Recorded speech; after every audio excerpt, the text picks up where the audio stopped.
Hello, welcome to Southern Wreaths. Make sure you watch till the end for a sneak peek at my next video, and please subscribe.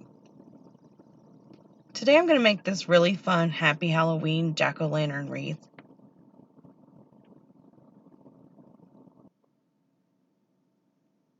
These are the supplies I'm going to use to make this wreath. I am using 5.5 inch jute mesh. I'm going to do this method that I really don't have a name for. I guess it would be like the Ruffle method, but you do it with bundles. It's slightly different. I'm going to start by cutting my mesh at 8 inches. So I'm going to have 8 by 5.5 inch rectangles. And I'll try to get a good count of how many bundles that I end up using so I can let you know at the end how much I used. So I'm going to grab a zip tie and a pipe cleaner, and I'm going to start by ruffling the first ruffle, and then I'm going to ruffle another one right beside it. And you do want them to be side by side. And then lastly, I'm going to ruffle, and I'm either going to put it behind or on top, depending on which section I changed as I went through. It didn't really make a big difference in the end. And then I'm going to wrap the zip tie around it, and I'm going to go ahead and get it started. And then I'll just slide my pipe cleaner in. Then the pipe cleaner is what I'm going to use to attach it to the wreath. So you only need a half of a pipe cleaner. Just make sure you don't tighten it to where you can't get it through. Okay, so then I'm going to pull it really tight. Now you can see that this, you can see the zip tie on the front, but once you get it on your wreath and you fluff it, you can't see it anymore. And you also don't want to do a whole 10-inch piece. I'm sorry, it was 8 inches, so a whole 16-inch piece. You do want the 3 different sections, just because when you fluff it, it looks a lot better. I did try it where I would just do a 16-inch piece and then an 8-inch behind it, and it didn't look the same. You don't get the same effect.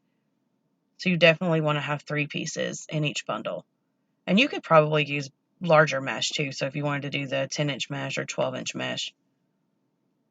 I just thought this was cute with the smaller bundles. Grab some pipe cleaners, and I'm cutting them in half.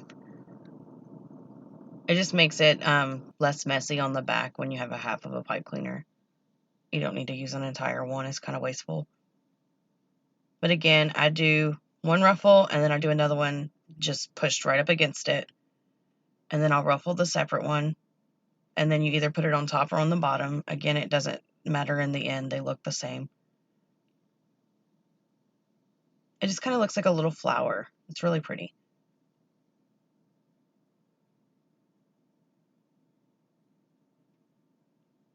All right, and then before I tighten it completely, I'm just going to slide my pipe cleaner through the back. And then I'm tightening it, I'm doing it pretty tight. And then just trim that away.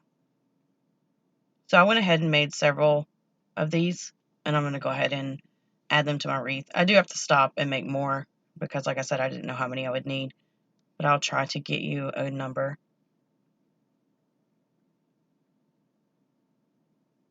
So to add it, I'm going to put it over the 2 inside rings. And I'm just going to twist 3 times. So I'm going to do the whole inside and outside rings covered in these bundles. If you did bigger mesh, you could probably just straddle the 2 center ones with the pipe cleaners, and you would get the same effect. But since this is smaller, I did 2 sections. And then I'm just going to continue adding.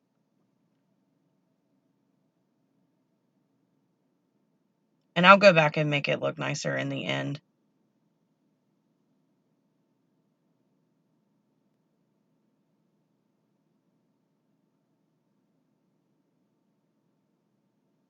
It looks like I'm fitting 6 per section, and there's 6 rings, so there would be 36 bundles.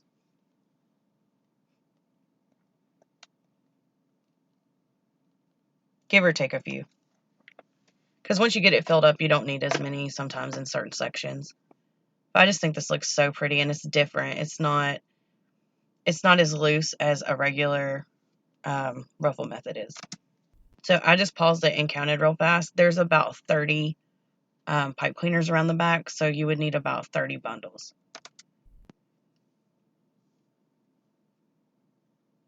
And I am just taking the pipe cleaner and wrapping it around the wire bar, and you want to make sure when you end, like the tip of the pipe cleaner is pointing into the wreath so that it's not going to scratch someone's door. You could probably also trim it away and push it down. I just like to do this because for me, it makes me feel like it's more secure. I just love this. You could probably do that with burlap too. So I love this sign, but it was way too big, so I came back to it. I just moved on to my ribbon because I wasn't sure what I was going to do with that sign yet. I'm just going to cut some ribbon at 12 inches, and I like to use my ruler. It helps me get it done quickly. And I'll just wrap it around the ruler and then cut each end. And I'm going to do this with both ribbons, the jack-o'-lantern and the chevron.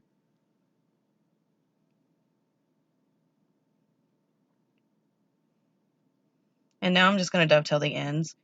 I just fold the tip, and then I'm going to cut from either the wire end. Yeah, I'm going to cut from the wire end to the fold. And you get this really pretty end finished look to your ribbon. And now I'm going to cut some more pipe cleaners in half so I can attach my ribbon. If you have better cutters than me, you could probably cut them all at the same time. I just have these little wire cutters. And I'm going to put one of each ribbon in each bundle. And I'm just going to fold it in half to find the center and crease it. And then where that crease is, I'm going to gather it, like pinch it, and then I'll wrap my pipe cleaner around. And I'll twist it 3 or 4 times. And I do like to pull my ribbon up as I twist so that when I put it on the wreath, the ribbon is up. It's poking out. And then I'll just find my way to the wire frame underneath, and I'll attach the ribbon that way.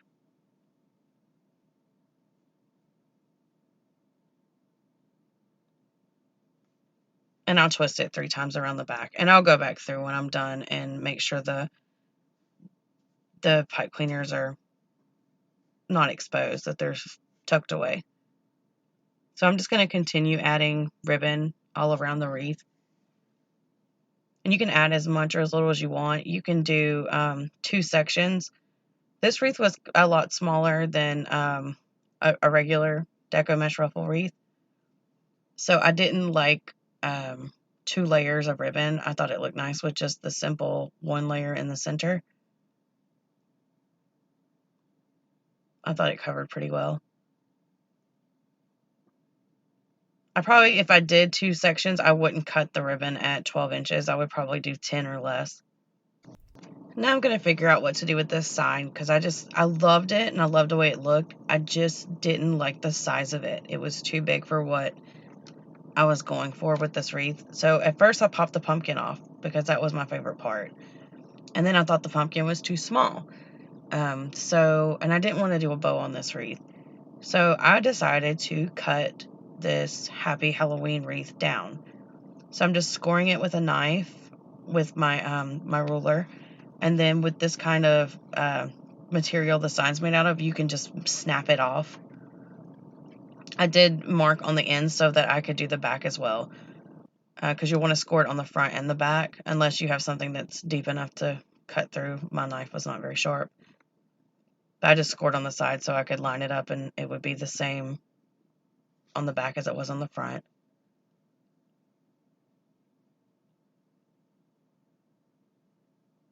Alright, after I go over it a few times, I'm just going to turn it over and then snap it off. And then you can just use scissors to clean it up. And then once I pushed it together, it just kind of looked like the other lines that were in the sign. So I thought it looked really nice. So I'm just going to hot glue it together. I was just messing around, and it was a sign from Dollar Tree, so I thought, you know, if it messes up, it's only $1 that I'm out. I haven't spent, you know, $10 on a sign and cut it up. I really like the way it looked. I did go back with a thin Sharpie, and I made the lines that were already there darker. I don't know if you can see that there, just so that they match the crease, like, of the two pieces put together. I just thought it looked nice. And then I decided to add this pumpkin to the top, or the jack-o'-lantern to the top, and I just hot glued it on there. So I just made my own sign. And I didn't like how it was just hanging on the top. So I do take a piece of the sign that I cut off, and I glue it to the back just to help secure it to everything. And see, that I thought looks so much better. It fits the wreath perfectly. It's the perfect size. I got to keep my jack-o'-lantern. So now I'm just going to staple some pipe cleaners to the back so that I can attach it to my frame.